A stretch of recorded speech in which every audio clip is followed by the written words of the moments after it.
Hello students, welcome to my channel physics by Subhash sir. Unit and measurement के lecture number 9 में हम पढ़ेंगे dimensional analysis method and its application. Students, dimensional analysis method बहुत ही important method है। इसका mainly use होता है कोई भी फिजिकल क्वांटिटी के बीच का रिलेशन फाइंड करना। इसके अलावा इसके कई सारे एप्लीकेशंस हैं। फॉर एग्जांपल, हमें कोई ऐसा क्वेश्चन पूछा हुआ है कि एनर्जी का मास, वेलोसिटी एंड टाइम, ये तीन फिजिकल क्वांटिटी के साथ क्या रिलेशन है। तो ऐसे क्वेश्चंस को सॉल्व करने के लिए डायमेंशनल एनालिसिस मेथड का यूज होता है। जब हम इसके रिलेटेड एग्जांपल्स सॉल्व करेंगे तब आपको ज्यादा समझ में आएगा। इसके अलावा एक और चीज याद रखना, only those physical quantities can be added or subtracted which have the same dimensions।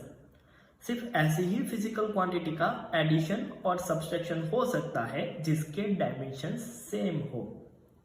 For example, हमें ऐसा क्वेश्चन पूछा हुआ है 5 kg plus 12 second equal to how much. तो यहां पर आप देख सकते हो, एक जो फिजिकल क्वांटिटी है वो मास मेजर कर रही है और दूसरी फिजिकल क्वांटिटी टाइम मेजर कर रही है। दोनों के डायमेंशंस अलग अलग है, मतलब इन दोनों का एडिशन या सब्सट्रैक्शन पॉसिबल नहीं है। सो इन दोनों का addition is not possible.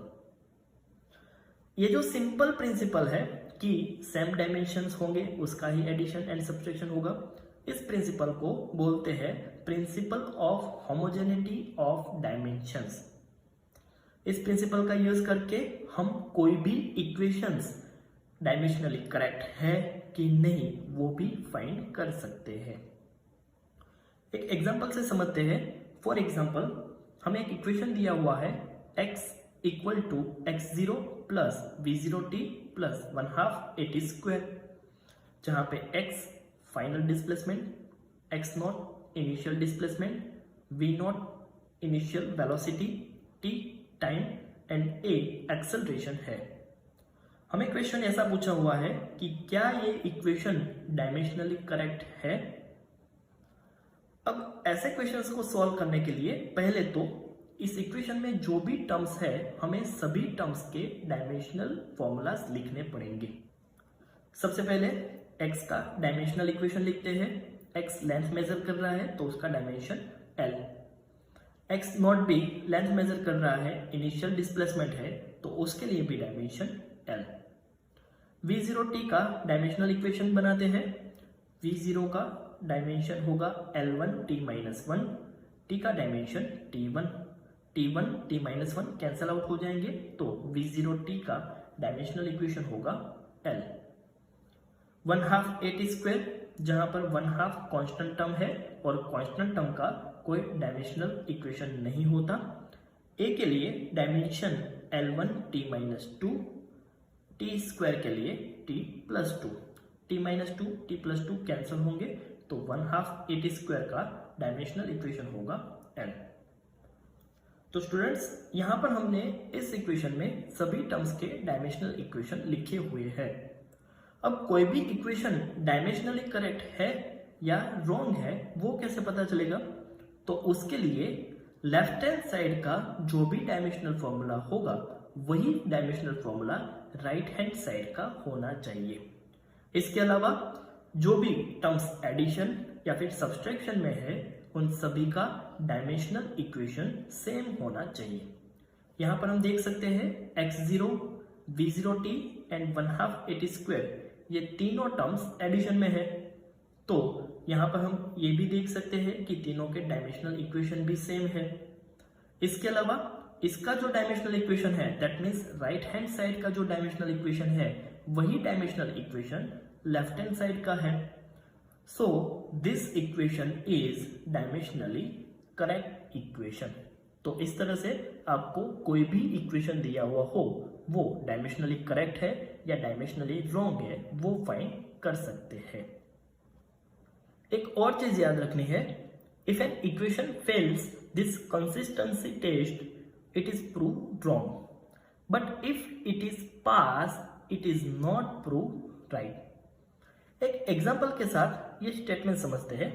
Let suppose हमें कोई इक्वेशन दिया हुआ है k equal to 1/2 mv² t।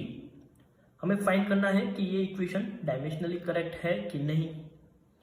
Left hand side का dimensional formula kinetic energy k है, एनर्जी के लिए डायमेंशनल फॉर्मूला होगा m1 L2 t - 2। Right hand side का डायमेंशनल फॉर्मूला फाइंड करते हैं। 1/2 mv² t है, 1/2 कांस्टेंट टर्म है, वो बाहर निकल जाएगा। m के लिए डायमेंशन m, v के लिए L1 t - 1 उसका स्क्वायर है, तो यहाँ पर भी स्क्वायर, t के लिए t1। सॉल्व करेंगे तो राइट हैंड साइड का डायमेंशनल फॉर्मूला होगा m1 L2 t - 1। तो यहाँ पर देख सकते हैं इस इक्वेशन में left hand side and right hand side का डायमेंशनल फॉर्मूला सेम नहीं है। सो ये इक्वेशन डायमेंशनली रॉन्ग है।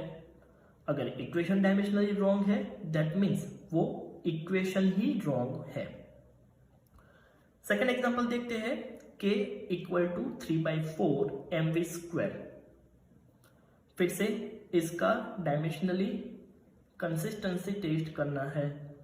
लेफ्ट हैंड साइड का डायमेंशनल फॉर्मूला काइनेटिक एनर्जी के लिए m1 L2 t - 2। Right hand side का डायमेंशनल फॉर्मूला फाइंड करते हैं। 3/4 कांस्टेंट, m के लिए m1, v के लिए L1 t - 1 whole square. Final dimensional formula of right hand side होगा m1 L2 t - 2। तो यहाँ पर इस इक्वेशन के लिए left hand side and right hand side का डायमेंशनल फॉर्मूला सेम है।